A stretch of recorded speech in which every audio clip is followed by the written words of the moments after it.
The sun set slowly, bathing the ancient land in warm hues of gold and orange. A gentle breeze stirs the olive trees, and the distant fields shimmer under the soft light. This is a time for reflection, a time to pause and let the stories of the past speak to us.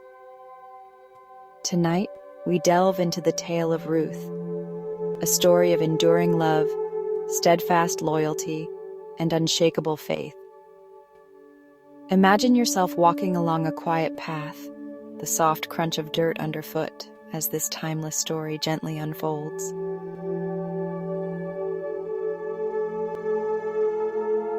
A time of famine. Long ago, in the land of Bethlehem, a great famine swept through the region.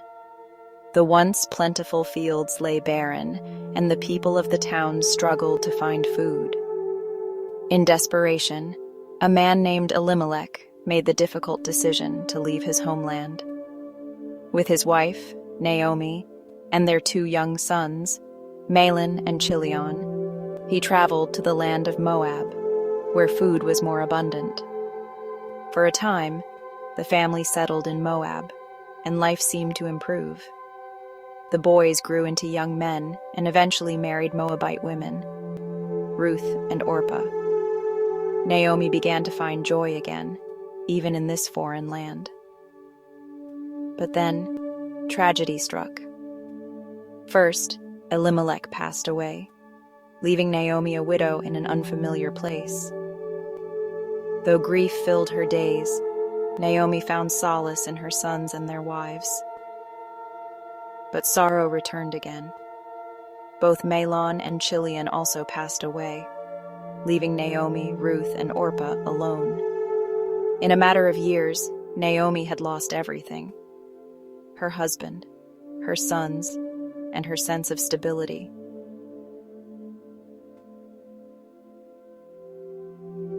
Naomi's decision. Naomi, overwhelmed with grief, began to feel the pull of her homeland.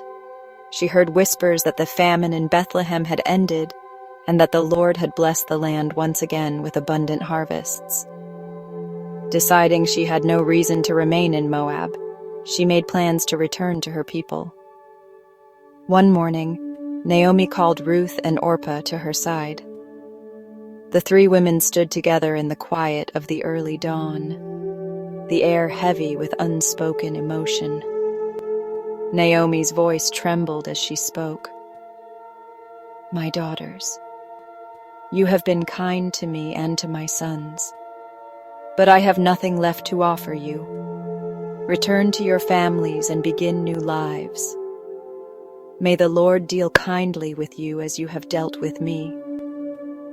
Orpah, though reluctant, kissed Naomi goodbye, her tears falling freely. But Ruth remained still. Her gaze was steady, and her voice was firm when she replied, "Do not urge me to leave you or to turn back from you. Where you go, I will go, and where you stay, I will stay. Your people will be my people, and your God, my God. Where you die, I will die, and there I will be buried. May the Lord deal with me, be it ever so severely, if even death separates you and me." Naomi was deeply moved by Ruth's words. Though she had lost so much, she now saw that Ruth's loyalty was a gift, a reminder of God's faithfulness even in times of sorrow. Together, they began the long journey back to Bethlehem.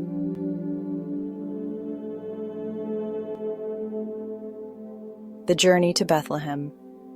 The road to Bethlehem was not an easy one. It wound through rocky paths and open plains, past hills covered in wildflowers and valleys filled with olive trees. Ruth walked beside Naomi, her steps purposeful and steady despite the uncertainty of what lay ahead. By day, the sun beat down on them, and the only sound was the rhythmic crunch of their footsteps on the dusty road. At night, they rested under the stars, the cool breeze carrying the scent of distant fields. Naomi often spoke of Bethlehem during these quiet moments, its busy markets, its lush harvests, and the warmth of its people. Ruth listened intently, imagining the place that would soon become her home. She had left everything behind, her family, her culture. But she did not look back. Her faith in Naomi and in the God of Israel gave her strength to press on.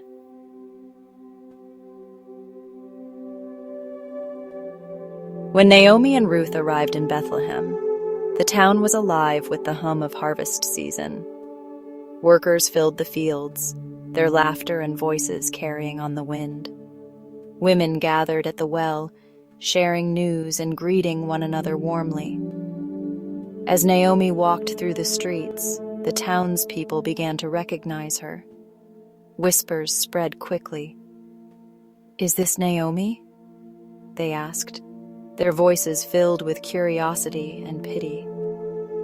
Naomi, her face marked by years of sorrow, stopped and replied, "Do not call me Naomi, which means pleasant. Call me Mara, for the Almighty has made my life very bitter. I went away full, but the Lord has brought me back empty." Ruth stood quietly beside her, her presence a silent support. Though she was a foreigner in this new land, she held her head high, determined to make a new life for herself and Naomi.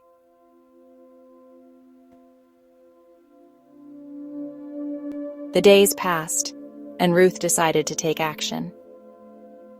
"Let me go to the fields," she said to Naomi, "and glean the leftover grain behind anyone in whose eyes I find favor." Naomi agreed, and Ruth rose early the next morning to begin her work. The fields were vast, stretching out under the bright sun. Workers moved methodically, harvesting barley and leaving behind stalks for the gleaners. Ruth bent low to gather the grain, her hands moving steadily as she worked. The field Ruth had chosen belonged to Boaz, a wealthy and kind man who was a relative of Naomi's late husband. Boaz soon noticed Ruth and asked his overseer about her. "She is the Moabite who returned with Naomi," the man explained. "She has been working here since morning and has barely stopped to rest." Boaz approached Ruth with kindness. "My daughter," he said, "do not go to another field. Stay here with my workers, and I will ensure that you are protected. When you are thirsty, drink from the water jars my men have filled." Ruth bowed low, her voice filled with gratitude. "Why have I found such favor in your eyes?" she asked. Boaz smiled. "I have heard of all you have done for Naomi. May the Lord repay you for your kindness and shelter you under his wings."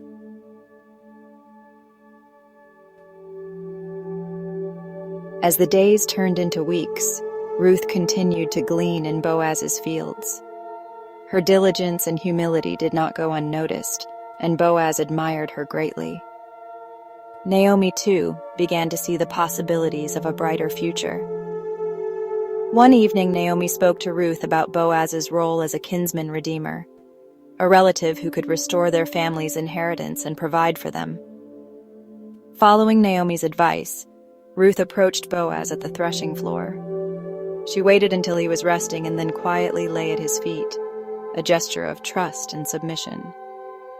When Boaz awoke and saw Ruth, he spoke gently. "The Lord bless you," he said. "You have shown great kindness by coming to me. Do not be afraid. I will do for you all that you ask." Boaz acted with honor and integrity, taking the necessary steps to ensure that Ruth and Naomi were cared for. In time, he and Ruth were married, their union celebrated with joy and thanksgiving.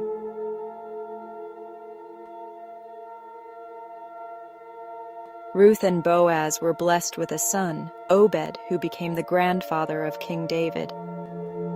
Through their lineage came the promise of redemption, fulfilled in Jesus Christ. Naomi, who had once felt abandoned and bitter, now held her grandson with joy. Her heart was filled with gratitude for Ruth's loyalty and the blessings that had come from it. Ruth's story is a reminder that even in the face of great loss, love, faith, and kindness can lead to a legacy that lasts for generations.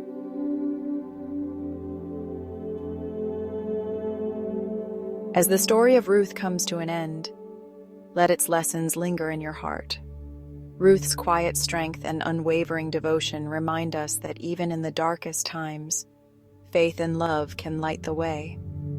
Now close your eyes and imagine the soft rustling of barley fields, the warmth of the sun on your face, and the glow of lanterns lighting a quiet home.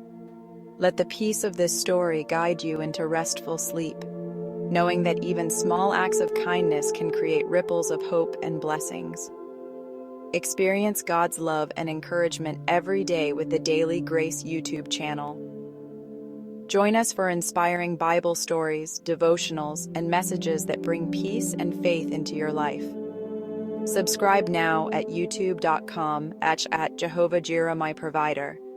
And don't forget to like, share, and hit the bell icon to stay connected.